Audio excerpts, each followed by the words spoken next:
We were by number. Who remembers? Let me have chet. It's koach. That's how I remember. You know. Okay. Amar Akuzari. Ani roe otcha hayudi. Mitapech lekama gevani. So it says that the king to the Jew, you change colors. You moving from there and there. You say this proof, that proof, this side, that side. You know, I don't play games with me. Let's get to the point. What are you saying? He goes the pasuk we have the razeh and shamen. What's the difference between razeh and shamen? They're against each other. One of them means less fatty. Shaman means more fatty, which means first it was very nice what you were saying. It was shaman in the beginning. Very good to hear. It made sense. Now you got razeh. It doesn't make sense anymore. You went down. So what do you want me to do with you? It says, Amar Hechaver, the Talmid Chacham, he answered back to the king of the Kuzar, Hirzetiv. So, what does it mean, Hirzetiv? If he got Raza, he got weak, Ashminehu, don't worry, I want to make it fatty for you. I want to make it ready for you. Im Tarchi Bilibecha Sharchi Beferusho. But you have to have some patience, you know, you have to wait. I'm going to explain to you, Tarchib li libecha. Which means open your heart. Wait, I'm going to explain to you what I mean. So the Kuzari says, grant him a permission. Amar Kuzari, emor mashetirse. Say whatever you want. I'm ready to hear. What do you want to say? It's funny. He finished by these 2 or 3 people first very fast. But this Jew, Yehudi, is continuing to bringing proofs and everything for what he's saying. Shows how important is the first impression. Amar Chaver. اینه بدین هایان هتیبی هتخیب و هتزونا و اگیدو و هولدا گوتن بخور تنایهم یقدو بازه حسر ماخیم و بله خیم ملده هادما و عوانی مخصابیم و یسودوت. Let's look at the nature, as he says, the person, the Jewish Talmid Chacham. We have to see how he works the whole thing in the world.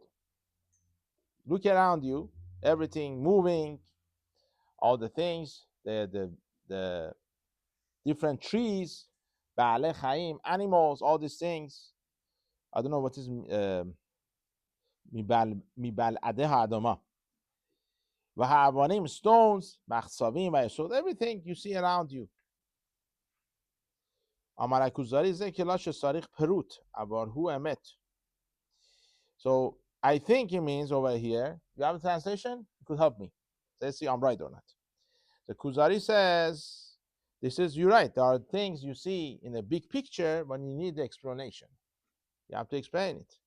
That's something you're right. We have to get into it. Amar Chaber. Here he's saying oversimplification, but still true. Okay. Amar Hechaver. So he says the Talmid Chacham. וمیان هنبشید یخد و بعله خیم کلام و میمنو تنوود و سنود و تخونود به خوشیم نیریم به نستاریم به زولت زه.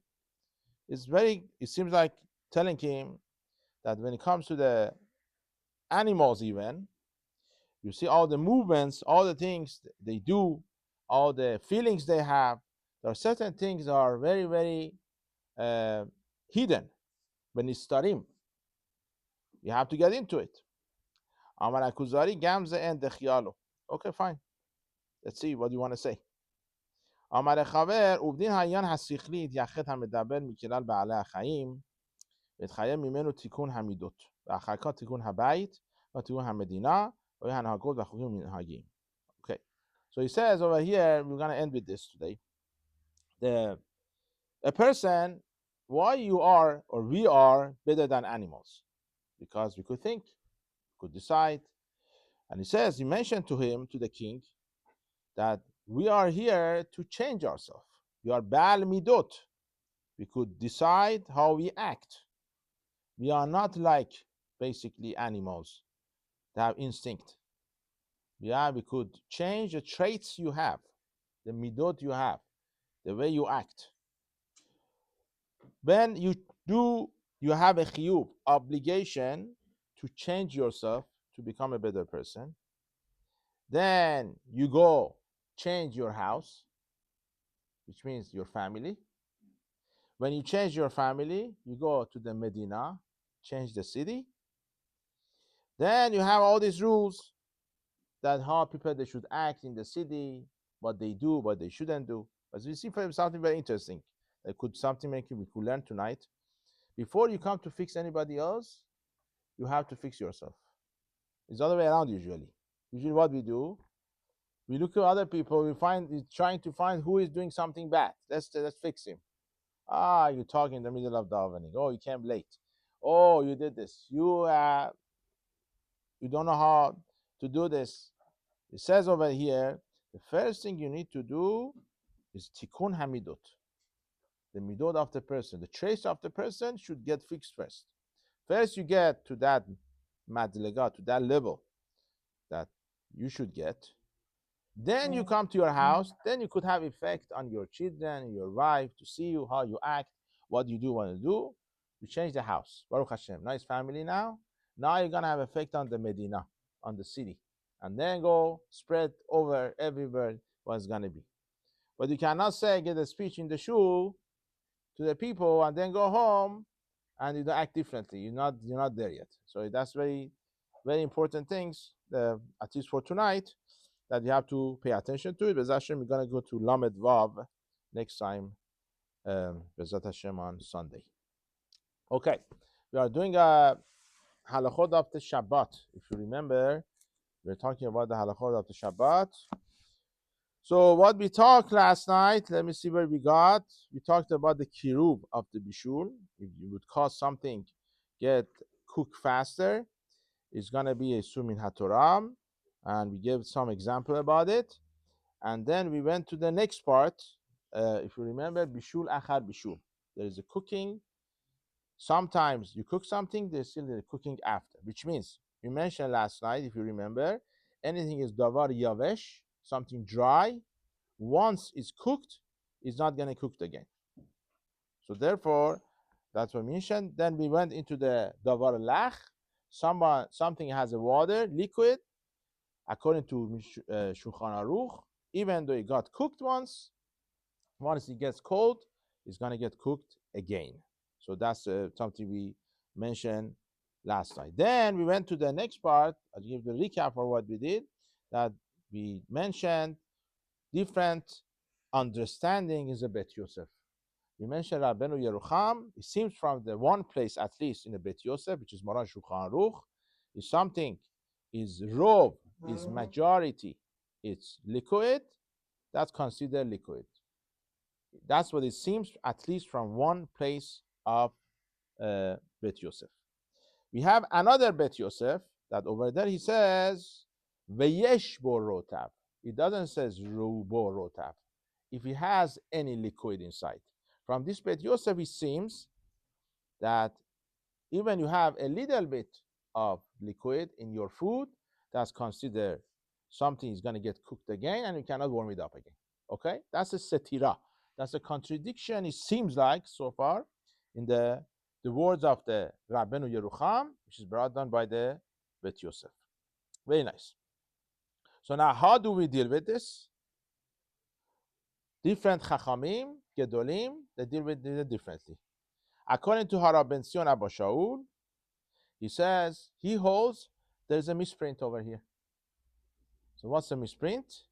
One of the Simanim, Siman Resh Nun Gimel, you have to fix the rubo rotav, the majority of the liquid, to change it to sheyesh bo rotav. It has rotav liquid. This way you have now two places. There is no setira, there is no contradiction anymore. So it comes out according to him and Harav Ezra Atiyah, if you know him, is the Rav of the Harav Avadia Yosef.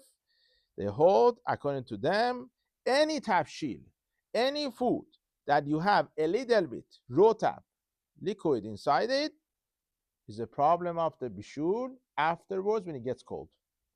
Okay, this is according to Harav ben Sion and Harav Ezra Atiyah. This is a I don't think they say a little bit oily is going to be a problem. That's not the case. There have to be something chashuv that you see that liquids. Like the chamim, the liquid on top, when you take it off, you can't put it back. Okay, one second. First of all, we're not talking about the halacha of the chazara. Okay, chazara, we're gonna see Bezat Hashem. You take something off, can you take it back or not? That has some conditions you have to follow. Okay, one of the conditions is this. You're right. That shouldn't get cold. Okay, if it's liquid. So I don't know what kind of chamim you have. Your chamim could be very dry, or it could be very liquidy. That's if it's very liquidy, that's gonna be you cannot. If it gets cold, you cannot put it back. Second of all, you have to know we're gonna get to Bezat Hashem. Cholent pot. If you didn't do necessary thing to it, you cannot put it back. Because cholent pot is something that usually people cook on it. When we say we could put it back, we're talking about something that people usually they don't cook on it. That's something we have to discuss later. That's why it's very complicated. That's why I tell people over here, that's my understanding. Other schools maybe do it differently. I tell them don't take it up. If you want to take from it inside the serving dish. Don't stir it. Take it up. Then leave it there. Don't take it out. That's what it is. Huh? If it's on the cholent pot, no. But there is also another problem with this. You have moist, like water on the top of it. Okay, we're gonna get to it. Very good question. All these details we're gonna get to. Very nice. So we're gonna get that part. Now, that's Sorry. no problem. You can stir it even if it's already cooked. If it's the next day, It depends what kind of on the blech you could, on the plata you could. I just said the cholent pot. Don't get the in the cholent pot. cholent pot. If the you crock pot, it's on it, you take it off. it's on it. So that's you cannot. Yeah. But unless you did something, we're gonna say cover the knob or something else. We're gonna see with that. As you're taking it out, because you're just going like this to take it. If you stir it, is a problem. While they're taking it. That's fine. That's There's what I'm saying. machloket. According to me, it's fine. There's all these things I'm trying to tell you. Bez Hashem, we're gonna get into machloket.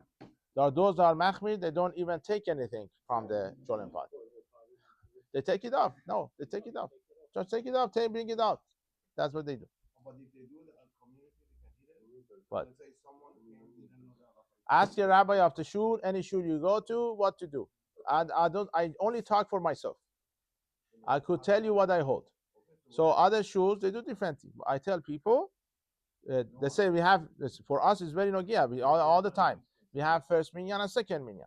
So if you want to do it, some shuls what they do, they take it off and they put it back. Okay? I assume that that's not right. Okay, that's why I said we're gonna get to the details. We're not in the chazara now. We are only talking now about the davar yavesh and davar lach. Probably, yeah. It's just a isur of the marat ain. Somebody sees you, it seems like you are cooking. Okay, yeah. So that's the understanding. I don't think I could explain to you in 2 minutes or 3 minutes. Rabbi Yosef. Let's see. This is one of the classic examples of the machloket Rabbi Zion Abba Shaul and Rabbi Yosef. Rabbi Yosef says there is no ta'ut sofer in the Bet Yosef. Rabbi Yosef says this is not. You think there's a mistype, typo? No, it is not. That you see these days the Bet Yosef, we have different prints. All of them they see like this. And now, what are you gonna do with the question we have? We have one place, he says, Sheyesh rotab. Another place is Rubo rotab. What do you do with it? He says, Harav Yosef, I come to Harav Minchat Kohen. If you know Harav Minchat Kohen, he's one of the Sefarim. He's mentioned, I think, by the Shach, also in the Shulchan Aruch, that what we see in the Siman Rechnun Gimel is not Rabbenu Yerucham. So one of them is Rabbenu Yerucham, the Bet Yosef over here, that it's a pirush of the Rabbenu Yerucham, understanding of the Rabbenu Yerucham. That the Sherubo Yavesh, most of it is Yavesh, is going to consider Yavesh, and most of it is going to be Rotab, is liquid, considered Rotab, then otherwise it's not going to make sense. So according to Haravadia, when we pass through it, according to Haravadia, if you have a little bit Rotab, liquid, and most of it is dry, we deal with it as a dry food. That's what we do. So according to him, Rabbi Yosef, we have more room to be making because he understands the whole scenario differently. Now, the next thing we have to explain, 1 minute we have, if we get to it or not, what does it mean mute rotav? How much is considered a little bit liquid, rotav, wetness? So now, have you heard of Haramashash before?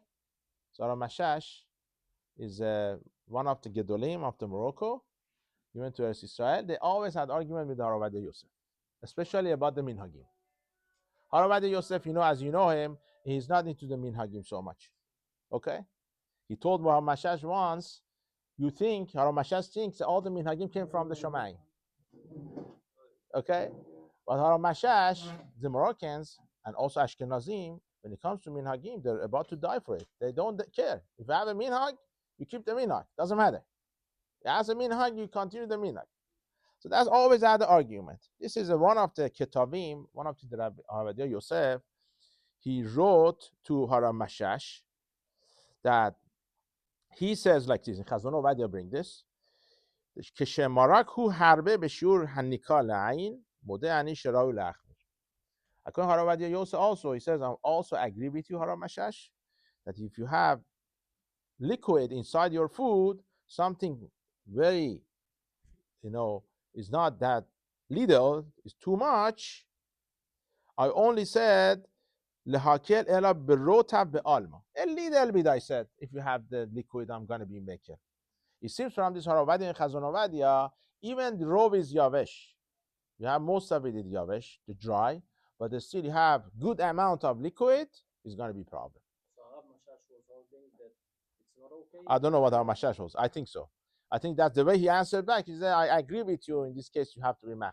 It seems like Mashash was going like a Ben Sion Abba Shaul. That's what he was going to. Bez Hashem, we're going to continue. Huh? Okay, so that's a...